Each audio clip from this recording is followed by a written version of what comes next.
លើកមុនខ្ញុំបានបង្ហាញបងប្អូនពីការយកសបកលៀសទៅធ្វើជាផ្កាសម្រាប់តាំងលម្អហើយម្ដងហើយប៉ុន្តែថ្ងៃនេះរៀងប្លែកខ្ញុំយកវាមកតុបតែងជុំវិញកញ្ចក់ដែលយើងឆ្លុះមុខនឹងម្ដងអញ្ចឹងចង់ដឹងយើងមកមើលទាំងអស់គ្នាសបកលៀសនេះគឺសបកដែលសល់ពីលើកមុននឹងឯងហើយលើកមុនខ្ញុំបានលាបថ្នាំពណ៌សនៅអាសបកខាងវានឹងហើយអស់ហើយអញ្ចឹងដល់ពេលដែលខ្ញុំចង់លាបពណ៌អីបន្ថែមទៀតដោយសារតែវាមានថ្នាំតំណវាហើយអញ្ចឹងខ្ញុំលាបតែពណ៌អីដែលខ្ញុំចង់លាបទេហើយដូចឃើញនៅក្បាលវីដេអូអញ្ចឹងខ្ញុំលាបចម្រុះពណ៌ហើយមានប្រហែលជា 4-5 ពណ៌ដែរតែបើថាបងប្អូនអត់មានពណ៌ច្រើនដូចខ្ញុំអញ្ចឹងយើងលាបតែពណ៌សសុទ្ធក៏បានដែរដោយសារតែខ្ញុំបានធ្វើពណ៌សមួយដែរសម្រាប់ធ្វើគំរូឲ្យបងប្អូនមើលហើយខែនេះគឺចូលដល់ខែក្តៅហើយអញ្ចឹងគឺខែលីហាលនឹងឯងសម្រាប់បងប្អូនដែលចូលចិត្តហូបលីហាលអីហូបហើយកុំបោះចោលសបកវាទុកសបកទៅគ្រាន់សាកធ្វើទាំងអស់គ្នាតែបើបងប្អូនអត់ចង់ធ្វើដូចនៅក្នុងវីដេអូនេះទេខ្ញុំក៏មានវីដេអូផ្សេងទៀតដែលបង្ហាញពីការយកសបកលៀសហ្នឹងមកធ្វើជាសម្ភារៈផ្សេងបងប្អូនអាចចូលទៅមើលនៅក្នុង page ខ្ញុំទៅគឺឃើញហើយបើថាបានចូលហើយកុំឲ្យខាតជើងបងប្អូនជួយចុច follow ឲ្យខ្ញុំម្នាក់មួយផងហើយនិយាយដល់រឿងចុច follow អញ្ចឹងខ្ញុំក៏ចង់និយាយអារម្មណ៍ខ្ញុំតិចដែរតាក់ទងនឹងការចុច follow ហ្នឹងដោយសារតើពីមុនហ្នឹងខ្ញុំចូលចិត្តមើលបងដែលគាត់ធ្វើ content ផ្សេងមិនថាធ្វើម្ហូបអីហ្នឹងប៉ុន្តែខ្ញុំអត់ដែរគិតថានឹងចុច follow គាត់ទេ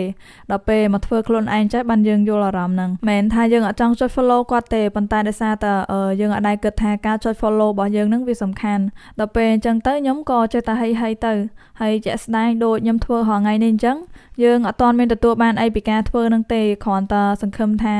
ពេលដែលបងប្អូនជួយគាំទ្រទៅយើងក៏នឹងអាចទទួលបានចំណូលមកវិញខ្លះពីការធ្វើនឹងឯងអញ្ចឹងហើយបានខ្ញុំអត់មានសង្ឃឹមអីផ្សេងក្រៅពី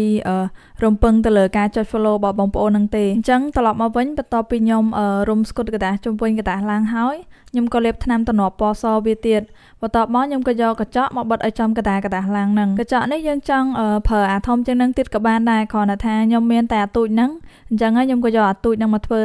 តាមលទ្ធភាពហើយកញ្ចក់នេះខ្ញុំមើលតែមុខខ្លួនឯងហ្នឹងមើលមិនចង់ឃើញផងគ្រាន់តែថាខ្ញុំយកមកធ្វើនេះគឺដើម្បីបង្ហាញឲ្យបងប្អូនបានមើលទេហើយមិនថាកញ្ចក់មូលកញ្ចក់ជ្រុងឬក៏កញ្ចក់រាងមិនក៏យើងធ្វើបានដែរគ្រាន់តែថាយើងកាត់សបកឡើងឲ្យត្រូវតាមរាងកញ្ចក់ហ្នឹងទៅហើយការបិទសបកលៀសនេះអីគឺខ្ញុំអត់បានបិទឲ្យត្រូវតាម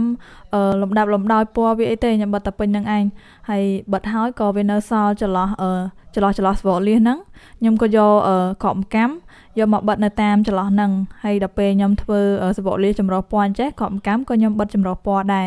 ដូចអាសបកលៀសមួយទៀតគឺខ្ញុំធ្វើពណ៌សកបម្កាំគឺខ្ញុំបិទពណ៌សសុទ្ធអញ្ចឹងហើយកញ្ចក់នេះខ្ញុំចង់ធ្វើបង្ហាញបងប្អូនជាលក្ខណៈកញ្ចក់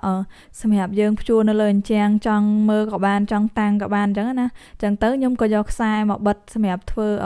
តពួកវាទៅតែបើបងប្អូនអត់ចង់ធ្វើអញ្ចឹងទេយើងគ្រាន់តែធ្វើតែប៉ុណ្្នឹងទៅគឺហើយខ្ញុំធ្លាប់ឃើញអាប្រភេទធ្វើកញ្ចក់អញ្ចឹងគឺខ្ញុំឃើញគេយកសបកងាវមកធ្វើស្អាតដែរបងប្អូនតែគ្រាន់តែថាយើងនៅស្រុកសែនចេះគ្មានងាវគ្មានអីទេមានតែលៀសនឹងឯងអញ្ចឹងហើយធ្វើពីលៀសហ្នឹងក៏ស្អាតមួយយ៉ាងដែរគេស្អាតបែបសមុទ្រយើងស្អាតបែបស្រុកស្រែអញ្ចឹងណាតែបើសម្រាប់បងប្អូនគិតថាមិនដែរហើយប៉ុណ្ណឹងទទួលយកបានអត់បងប្អូនកុំភ្លេច comment ឲ្យខ្ញុំម្នាក់មួយផងអញ្ចឹងថ្ងៃនេះខ្ញុំមានតែប៉ុណ្្នឹងឯងប៉ុន្តែបងប្អូនកុំភ្លេចចាំខ្ញុំនៅថ្ងៃក្រោយទៀតណាព្រោះថាមិនដឹងថានៅមានអីទៀតទេដែលខ្ញុំមិនទាន់បានយកមកបង្ហាញបងប្អូនអញ្ចឹងចាំខ្ញុំទាំងអស់គ្នាណា